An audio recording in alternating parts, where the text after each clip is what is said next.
Para los antiguos griegos era muy importante la educación y el conocimiento. Por eso era que los aristócratas de aquel tiempo enviaban a los jóvenes para que fueran educados por los grandes maestros. Maestros como debieron ser posiblemente Sócrates, Platón y el mismo Aristóteles. Estos jóvenes eran instruidos por estos grandes maestros, ya fuera en los liceos, en las academias o como lo hacía Sócrates, caminando por la ciudad o caminando alrededor del Partenón. Estos jóvenes eran instruidos, por ejemplo, en la dialéctica, en la estética, eran instruidos en la ética y también eran instruidos en otras ramas, sobre todo en la política. Entre estos grandes eruditos existió una persona que tenía muchos conocimientos, tenía gran sabiduría, pero que también tenía una incapacidad en el habla. Este hombre había sido instruido por uno de estos grandes pensadores, pero este hombre no podía pronunciar bien las palabras. Este hombre en sus momentos de reflexión decía: ¿para qué tanto conocimiento? ¿Y para qué saber tanto si no me sé expresar? Esta persona que tenía muchos conocimientos, pero que no se sabía expresar bien, era Demóstenes. Demóstenes nació con problemas de pronunciación. Demóstenes era tartamudo. Pues un día Demóstenes, en medio de sus reflexiones, dijo: ¿cómo es posible que otras personas sean considerados como líderes cuando estas personas no tienen ni siquiera una buena idea? Y yo que tengo tantos conocimientos y tantas ideas, por el hecho de no saberme expresar bien, no me toman en cuenta. Pero esto no va a continuar así, dijo Demóstenes. Yo voy a hacer todo lo posible por volverme un experto en la oratoria. Voy a vencer mis limitaciones de pronunciación. En Demóstenes, ¿saben qué surgió? En Demóstenes surgió un deseo intenso. Este deseo intenso que surge en las personas y que puede hacer que cualquier persona rompa hasta sus propias capacidades físicas. Así que Demóstenes, dice la historia, tomó sus cosas y se ausentó de la ciudad. Se fue muy lejos. De inmediato Demóstenes empezó a trabajar en su problema de pronunciación. Se dice que se metía pequeñas piedritas en su boca para darle más claridad a sus palabras y para darle más fuerza y contundencia a su voz.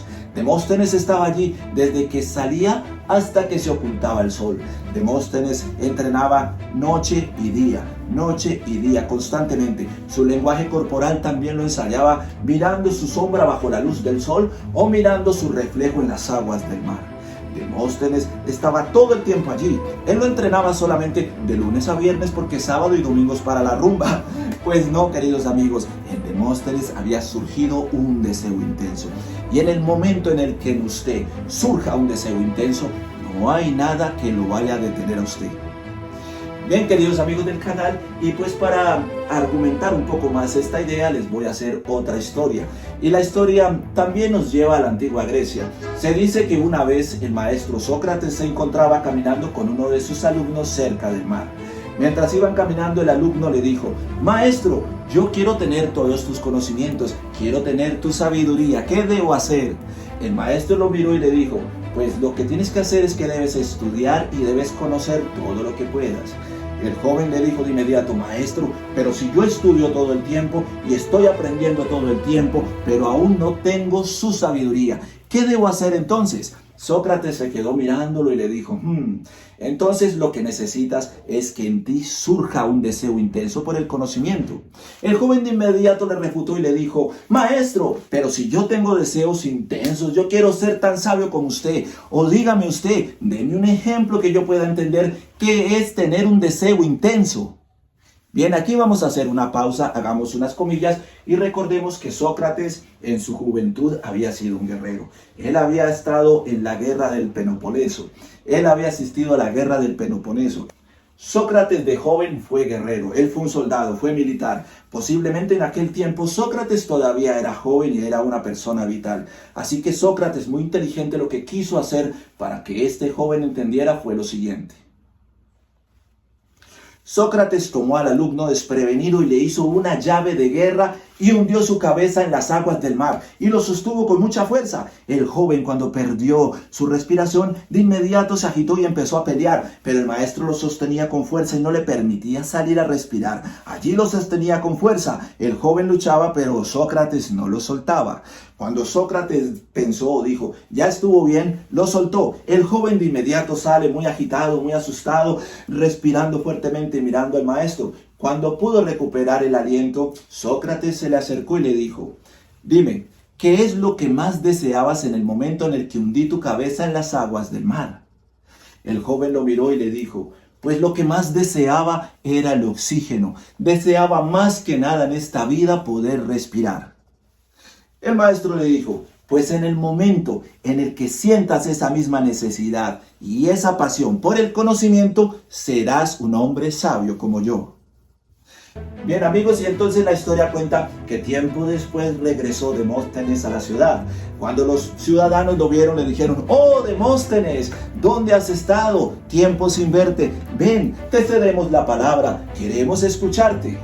La verdad, estas personas querían burlarse de Demóstenes, pero cuando vieron a Demóstenes caminar erguido, lleno de confianza en sí mismo, y que se paró frente a ellos y empezó a hablar con una voz tan potente y con tantos conocimientos, de inmediato la gente quedó asombrada. Entendieron la sabiduría y el conocimiento de Demóstenes, y cuentan los historiadores que desde ese momento Demóstenes se convirtió en uno de los oradores más reconocidos de toda la historia. Y también muchos quisieron estudiar y se decían, estudiar el caso de Demóstenes, y se decían, ¿cómo es posible que una persona que no se podía pronunciar bien por el solo hecho de que haya surgido un deseo intenso en él, pueda romper hasta sus limitaciones físicas? ¿Qué poder tiene el deseo intenso en una persona que lo lleva a enfrentarse contra sus propias limitaciones físicas, a enfrentarse contra cualquier problema, contra cualquier dificultad? Queridos amigos, y que nos quede esto muy claro, esto es tener un deseo intenso. Cuando en usted surja un deseo intenso, le aseguro que nada lo puede alejar de su meta, de sus proyectos, de lo que usted desea hacer con su vida. Lo único que usted necesita es que en usted surja el deseo intenso. Cuando en usted surge un deseo intenso, nada lo puede alejar de su meta, y usted va a conseguir su meta, pase lo que pase. Las personas, los grandes líderes, han tenido el deseo intenso y han sacado adelante grandes proyectos. Queridos amigos, que hoy nos quede un poco claro esto. Si usted está teniendo los resultados que desea, posiblemente no esté bien solamente meterle un 50% a tu proyecto, un 60%, tal vez no esté bien solo trabajar de lunes a viernes, tal vez hay que trabajar también el fin de semana, hacer horas extras, educarme más, conocer más, relacionarme con más personas, ponerle ganas, ponerle entusiasmo, que en usted surja un deseo intenso como surgió en Demóstenes. Bien, queridos amigos, esto es todo por el día de hoy. Les agradezco por su tiempo. Espero que hayan disfrutado estas dos historias. Espero que disfruten del canal Mentes Libres. Ya saben que el trabajo sigue siendo todo enfocado para nuestro desarrollo y crecimiento personal. Les pido a todos un permiso. También les agradezco por su tiempo. Que Dios los bendiga. Les deseo éxitos y bendiciones para todos.